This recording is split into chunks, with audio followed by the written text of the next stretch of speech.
നമസ്കാരം. തൊടിയിലെ ചെടി എന്ന പരിപാടിയിലേക്ക് ഏവർക്കും സ്വാഗതം. ഇന്ന് പരിചയപ്പെടുത്തുന്നത് ദന്തപാലയാണ്. ഗന്ധപാല, ദന്തപാല, അയ്യപ്പാല എന്നൊക്കെ നമ്മളിതിനെ വിളിച്ചു വരാറുണ്ട്.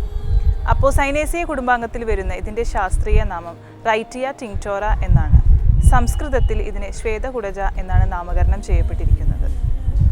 സോറിയാസിസ് എന്ന അസുഖത്തിന് നമ്മൾ ഉപയോഗിച്ചു വരുന്ന വളരെ ഫലപ്രദമായ പ്രസിദ്ധമായ ഒരു ഔഷധമാണ് ദന്തപാല. ഭാരതമാണ് ഈ സസ്യത്തിൻ്റെ സ്വദേശം. ഇന്ത്യ, ബർമ്മ തുടങ്ങിയ സ്ഥലങ്ങളിലും ഇത് കണ്ടുവരാറുണ്ട്. തമിഴ്നാട്ടിൽ പ്രത്യേകിച്ചും കാഞ്ചീപുരം, മധുര എന്നീ സ്ഥലങ്ങളിലാണ് ഇത് വളരെയധികമായിട്ട് കാണപ്പെടാറുള്ളത്. അതേപോലെ നമ്മൾ കേരളീയർക്ക് ഇതിൻ്റെ ഔഷധ ഗുണത്തെക്കുറിച്ചിട്ട് ബോധവാന്മാരായതുകൊണ്ടായിരിക്കാം ഇപ്പോൾ കേരളത്തിലും ഇത് നട്ടുപിടിപ്പിക്കാറുണ്ട്. 5 മുതൽ 10 മീറ്റർ വരെ ഉയരത്തിൽ വളരുന്ന ഒരു ഇല കൊഴിയും വൃക്ഷമാണിത്. ഇതിൻ്റെ തണ്ടിന് വെണ്ണയുടെ നിറമാണുള്ളത്. ഇതിൻ്റെ ഇലയിലും അതുപോലെ തണ്ടിലും വെള്ള നിറത്തിലുള്ള കറയും കാണപ്പെടാറുണ്ട്. ഇതിൻ്റെ ഇലകൾ വിവിധ നീളത്തിൽ സമുഖമായി വിന്യസിച്ചിരിക്കുന്നു. ഏകദേശം 8 മുതൽ 16 സെൻറ്റിമീറ്റർ വരെ നീളവും ഒരു 7 സെൻറ്റിമീറ്റർ വരെ വീതിയുമാണ് ഇതിൻ്റെ ഇലകൾക്കുള്ളത്. പൂക്കൾ പൂങ്കുലയിൽ കാണപ്പെടുന്നു. വെളുത്ത നിറമാണ് പൂക്കൾക്കുള്ളത്. അത് വളരെ സുഗന്ധവുമുള്ളതാണ്. മറ്റു സസ്യങ്ങളിൽ നിന്നും ഒരു പ്രത്യേകത ഈ ദന്തപാലയ്ക്കുണ്ട്. ഇതിൻ്റെ ഇല വെളിച്ചെണ്ണയിൽ മുക്കി നമ്മൾ വെയിലത്ത് വെക്കാറാണ് പതിവ്. 7 ദിവസം കഴിഞ്ഞാൽ ഇതിന്ന് ദന്തപാല വെളിച്ചെണ്ണ കിട്ടുകയും ചെയ്യും. അതിന് ചുവപ്പ് നിറമാണ് ഉണ്ടാവുക.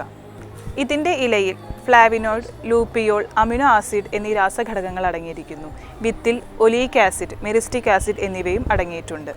ഇത് താരനോട് കൂടിയുള്ള മുടി കൊഴിച്ചിലും അതേപോലെ നിരവധി ത്വക്ക് വികാരങ്ങൾക്കും വളരെ ഫലപ്രദമായ ഔഷധമാണ്. ഇല, പട്ട, വേര് എന്നിവയാണ് ഔഷധയോഗ്യമായ ഭാഗങ്ങൾ. ഇതിൻ്റെ ഔഷധ പ്രയോഗങ്ങളെക്കുറിച്ച് ഡോക്ടർ CM ശ്രീകൃഷ്ണൻ വിശദീകരിക്കുന്നതാണ്.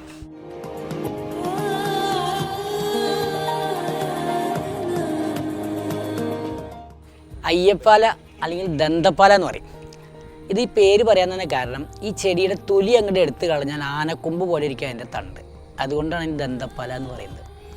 ഇതിൻ്റെ ഒരു അറിയപ്പെടാത്ത ഒരു ഉപയോഗം ഈ കാട്ടിലെ ആട്ടിടയന്മാരാണ് ഉപയോഗിച്ചിരുന്നത്. ഇതിൻ്റെ ഒരു കറ വരാണ്ട് അതിൻ്റെ ലാറ്റക്സ് എന്ന് പറയും. അപ്പോൾ ഈ പണ്ട് ഈ ആട്ടിടയന്മാർ മുളയുടെ തണ്ടിൽ ഈ പാലൊഴിക്കും. എന്നിട്ട് അതിൽ ഇതിൻ്റെ ഒരു 5-6 തുള്ളി ഈ ലാറ്റക്സ് വെച്ച് കഴിഞ്ഞാൽ ആ പാൽ അങ്ങോട്ട് കട്ട് ചെയ്യും. എന്നിട്ട് ആ കട്ട പിടിച്ച പാല് കടിച്ച് തിന്നുക ചെയ്യുക. അവർ പ്രിസർവേറ്റീവായിട്ട് ഉപയോഗിച്ചിരുന്ന ഒരു ചെടിയായിരുന്നു അത്. അതുകൊണ്ട് തന്നെ ഇത് ഈ വികസിച്ച് വരുന്ന തൊലികൾ കട്ടിയാക്കാനുള്ളൊരു ഗുണം ഇതിലുണ്ട്. അതുകൊണ്ടാണ് ഇത് ഈ സോറിയാസിസ് രോഗത്തിൽ ഉപയോഗിക്കുന്നത്. സോറിയാസിസ് രോഗത്തിൽ ഈ തൊലി ഇങ്ങനെ അടർന്ന് തളച്ച് പോകുന്നൊരു കണ്ടീഷനാണ്. ഇതിന്ന് എടുക്കുന്ന തൈലം പറ്റിക്കഴിഞ്ഞാൽ ഈ തളച്ച് പോലെ അങ്ങനെ ഷ്രിങ്ക് ചെയ്യും. അതായത് ഈ തൊലിനെ ചുരുക്കാനുള്ളൊരു കഴിവുണ്ട്. അങ്ങനെയാണ് ഇത് സോറിയാസിൽ ഇത് ഉപയോഗിക്കുന്നത്. പക്ഷേ എല്ലാവിധ സോറിയാസിലും ഇത് ഉപയോഗിക്കാൻ പറ്റില്ല. എർത്രോഡർമ എന്ന് പറഞ്ഞ കണ്ടീഷൻ, ഈ അലർജി സംബന്ധമായി ഉണ്ടാക്കുന്ന രോഗത്തിന് ഇത് പറ്റിക്കഴിഞ്ഞാൽ അത് അധികവും. കാരണം ഇത് പിത്തത്തെ ചൂട് വർദ്ധിപ്പിക്കുന്ന. അപ്പോൾ ചൂടുള്ള കണ്ടീഷനിൽ ഇത് ഉപയോഗിക്കാൻ പാടില്ല. അങ്ങനെ ഇത് ഉപയോഗമുണ്ട്. പിന്നെ ഇതിൻ്റെ ഉപയോഗം ഈ സമൂലം എടുത്തിട്ട് വെറും എണ്ണ മൂപ്പിച്ച് തേച്ച് കഴിഞ്ഞാൽ, ഇതിൻ്റെ ഇല മൂപ്പിച്ചിട്ട് വെളിച്ചെണ്ണയിൽ മൂപ്പിച്ച് തേച്ച് കഴിഞ്ഞാൽ ഈ താരൻ പെട്ടെന്ന് മാറും. പിന്നെ ഈ കട്ടിയായിട്ടുണ്ടാകുന്ന ചൊറി അങ്ങനെയുള്ള രോഗങ്ങൾക്കും ഇതിൻ്റെ ഈ എണ്ണ അതിലിത് വെയിലത്ത് വെച്ചിട്ടുണ്ടാക്കാൻ വേണമെങ്കിൽ, അതായത് അഗ്നിഭാഗം, അതായത് സൂര്യപ്രകാശത്തിൽ വെച്ച് 7 ദിവസം വെച്ചുണ്ടാക്കുന്ന ഒരു തൈലമുണ്ട്. ഇനി അതില്ലെങ്കിൽ എണ്ണ മൂപ്പിച്ച് തേച്ചാലും ഈ ചൊറിക്ക് നല്ല ഫലപ്രദമാണ്.